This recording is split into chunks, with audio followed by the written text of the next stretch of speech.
Greetings and welcome. This is Keeping in Touch, one of the ways that we here at Sylvania United Church of Christ stay in touch with each other during the COVID pandemic, which is starting to ease up. We're making progress. So we have been doing this throughout COVID. We will do it through the month of June. So today and one more at the end of June. And then we will at least take a break for the summer. But it's good to be here with you today for this Keeping in Touch. I am joined by several members of our ministry team and by Ken Streitenberger. Ken, who is generously leading the program, the parking ministry for the LPGA. So I'm going to invite Ken to go first and give us an update and share some details about the LPGA parking program. Ken, thank you for being with us. My pleasure. Thanks, Vern. Yes, it's once again time to take part in one of the most fun opportunities that happen throughout the year for Sylvania United Church of Christ. The dates this year for the parking for the LPGA are July 8 through 11. That's the tournament dates. We actually pick up one extra day on Wednesday, June 7 for the Pro-Am, but that's kind of a minimal amount of parking for us. But the real fun begins Thursday, July 8th and lasts through Sunday, the 11th. Obviously, our most important dates are Saturday and Sunday. That's the peak time. That's when most of the people come to the tournament. We've had a good start on our registrations through the Sign Up Genius. It takes just over 100 people to staff a full week of tournament parking. We're about a third of the way there, so that's really good for it, having been out less than a week now. But we would want to encourage all of you, if you're ready to get back into life, if you're ready to see your fellow congregation members, if you're ready to enjoy people and just the great outdoors, all at the same time do a great fundraiser for the congregation and our outreach partners, this is the occasion to do that. Again, it's the LPGA parking, July 8 through 15. There are many people who sign up for multiple shifts. Some take one a day, some take two on one day and one on a different day. I would encourage you to do that. As I say, it takes at least 100 people to make it come off fully. If you're new to the Sign Up Genius and are afraid of it, on Sunday mornings before and after our in-person worship services, Jane Ransom will be in the gathering area for the church, and she'll have a laptop there and you can sign up through her all at once. If you're comfortable with the Sign Up Genius, you were sent a blast earlier this week. In fact, yesterday, I think it was. You can go onto that and it walks you through it very simply. It will not only record when you are going to work, it will send you a reminder as you get closer. And as you get closer, I would remind you, it's always wise to bring a hat, bottle of water, and some sunscreen, and expect some rain throughout the day. Anything else that anybody is unclear of about signing up? It sounds like a win-win. It is. Fun, fellowship, and a wonderful way to financially support our missions and ministries. So win-win-win. I hope everyone who's able will sign up and participate. Thank you very much, Ken. Greatly appreciated. Thank you for leading the charge, you and Jane and that whole leadership team. I know there are several other people. I'm probably forgetting their names right now, but any names I should mention on your leadership team, Ken? It's Jeff Finch, Jeff Crandall, Jane Ransom, Chris Durand, and Al Compan. That's kind of a team that's been together for a number of years, so it runs smoothly. Not very many problems happen with it. Well, that's good to know too. It's a professional, highly experienced team, so it should be a smooth operation. no glitches or things to Yeah. frustrate people. No. All right. Well, thank you again, Ken, and You're to that welcome, Vern. whole leadership team. Okay. Kristen? Thank you, Vern. Hi, everybody. Just want to share in the excitement of the resumption of our in-person children's ministries on Sunday mornings. Children are going to the front of the sanctuary for the message for the whole family of God, and then exiting the sanctuary to enjoy children's worship in the gathering area or outside as the weather allows. So we want kids of all ages to join us in person on Sunday mornings as your family is comfortable with the COVID precautions. Also want to lift up under outreach, our habitat renovation is underway. We are renovating like literally a gut renovation. They took it down to the studs and building it back up, a home on Artwell in Sylvania. It's a family that needs to live within the Sylvania School District boundaries, and homes and properties in that area are very rare. So this is an excellent opportunity to work with a family who is so appreciative of their need for housing being met.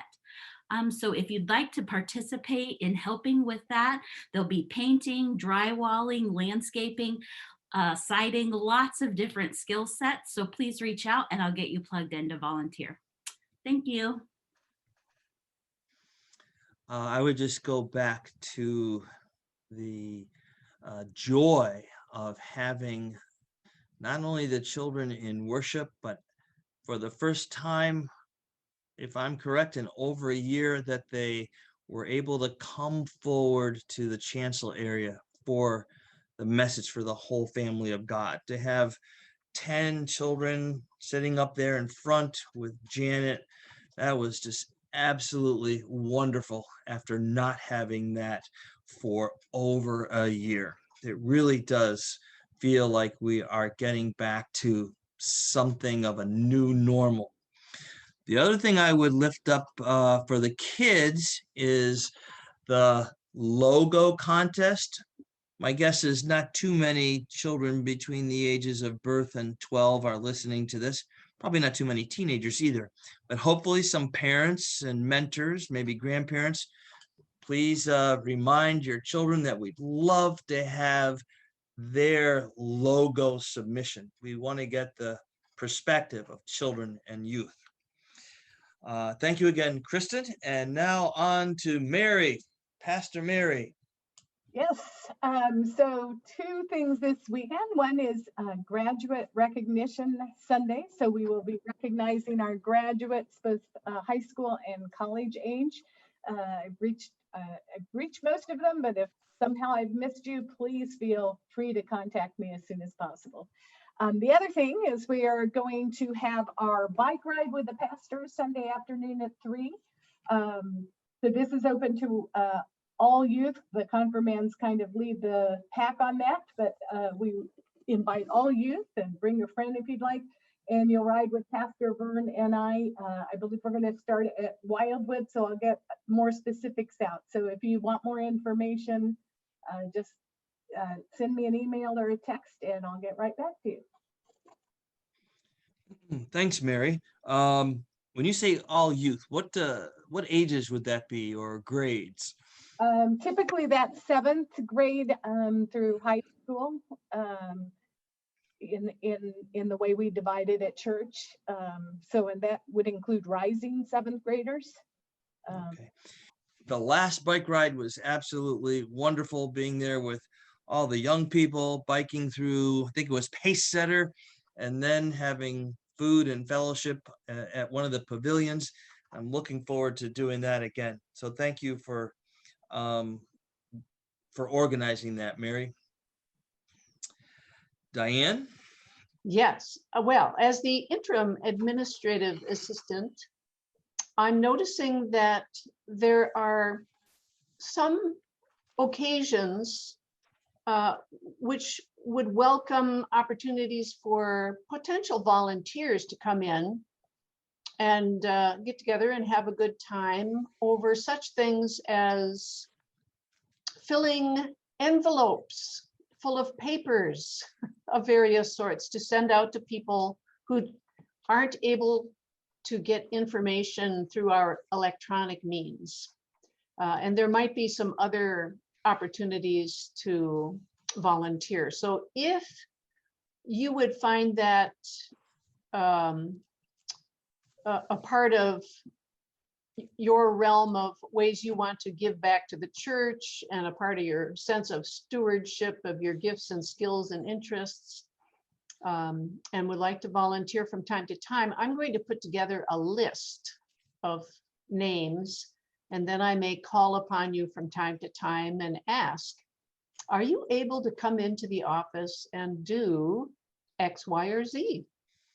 So this is an invitation for you to call the church office or email church@sylvaniaucc.org. And I will put your name on a list of potential volunteers. Thank you. Thank you, Diane. I would like to go back to the logo contest and say a little bit more about that. First, I'll just go through some of the details, and then I'll share just some ideas for prompts or ways that might help stimulate your creativity.